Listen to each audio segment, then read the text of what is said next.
और अब एक बड़ी खबर आपको बता दें, आम आदमी पार्टी नेता और दिल्ली के पूर्व मंत्री सत्येंद्र जैन को फिर से गिरफ्तार कर लिया गया है। दिल्ली जल बोर्ड से जुड़े भ्रष्टाचार के मामले में सत्येंद्र जैन की गिरफ्तारी हुई है। जल बोर्ड के टेंडर में घोटाले का आरोप लगा है। सत्येंद्र जैन समेत कुल 6 लोगों की गिरफ्तारी की गई है।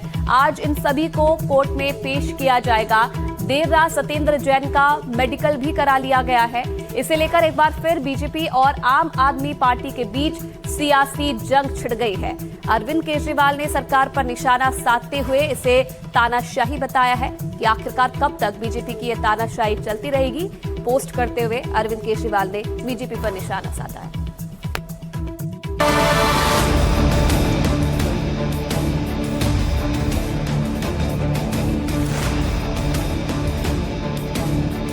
आठ 872 दिन की जेल काटने के बाद जमानत पर बाहर आए आप नेता सत्येंद्र जैन एक बार फिर मुश्किलों में घिर गए हैं। इस बार आरोप दिल्ली जल बोर्ड के एसटीपी टेंडर को लेकर है। एंटी करप्शन ब्यूरो ने मंगलवार को उन्हें गिरफ्तार कर लिया। आरोप है कि दिल्ली जल बोर्ड के 4 सीवेज ट्रीटमेंट प्लांट टेंडर में कथित अनियमितताएं हुई। एजेंसी ने आरोप लगाया कि टेंडर की शर्तें इस तरह बनाई गईं कि एक खास कंपनी को फायदा मिले। इस मामले में ईडी ने दिसंबर 2025 में सत्येंद्र समेत 14 लोगों के खिलाफ करीब 18 करोड़ के कथित मनी लॉन्ड्रिंग मामले में चार्जशीट दाखिल की थी। इस कथित भ्रष्टाचार में एंटी करप्शन ब्यूरो ने दिल्ली के पूर्व मंत्री सत्येंद्र जैन समेत 6 लोगों को गिरफ्तार किया है, जिनमें पूर्व डीजेबी सीईओ और आईएएस अधिकारी उदित प्रकाश राय, पूर्व संविदा सलाहकार अंकित श्रीवास्तव, एएन एंटरप्राइजेस के proprietor Nagendra Yadav, Eurotech environment Pvt limited के मालिक राजा कुमार कुर्रा, सृजानहार के प्रोपराइटर पंकज वर्मा शामिल हैं।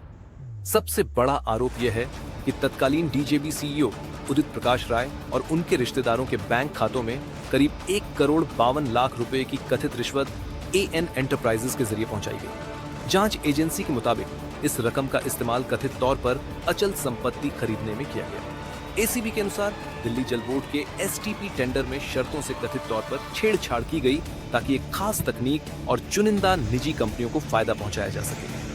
जांच एजेंसी का दावा है कि बिना पायलट स्टडी कराए टेंडर की शर्तों में बदलाव किए गए, जिससे सरकारी खजाने को भारी नुकसान पहुंचा। जांच एजेंसी एसीबी ने इलेक्ट्रॉनिक साक्ष्यों और वित्तीय लेन देन के आधार पर निजी कंपनियों, बिचौलियों और वरिष्ठ अधिकारियों के बीच गहरी सांठगांठ का खुलासा किया है।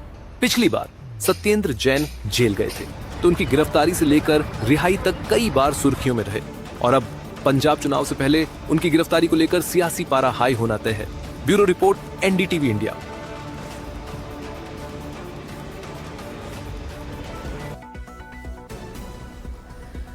वहीं एसीबी ने दिल्ली सरकार के पूर्व जल मंत्री को दिल्ली जल बोर्ड एसटीपी टेंडर के कथित घोटाले के बाद गिरफ्तार किया है। इस पर दिल्ली बीजेपी अध्यक्ष हर्ष मल्होत्रा के साथ बातचीत की है।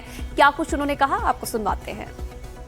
एंटी करप्शन ब्यूरो ने दिल्ली सरकार के पूर्व जल मंत्री सत्येंद्र जैन को गिरफ्तार किया है और इस पूरे मामले पर बीजेपी का क्या कहना है, मेरे साथ बातचीत करने के लिए मौजूद हैं दिल्ली बीजेपी के अध्यक्ष हर्ष मल्होत्रा जी।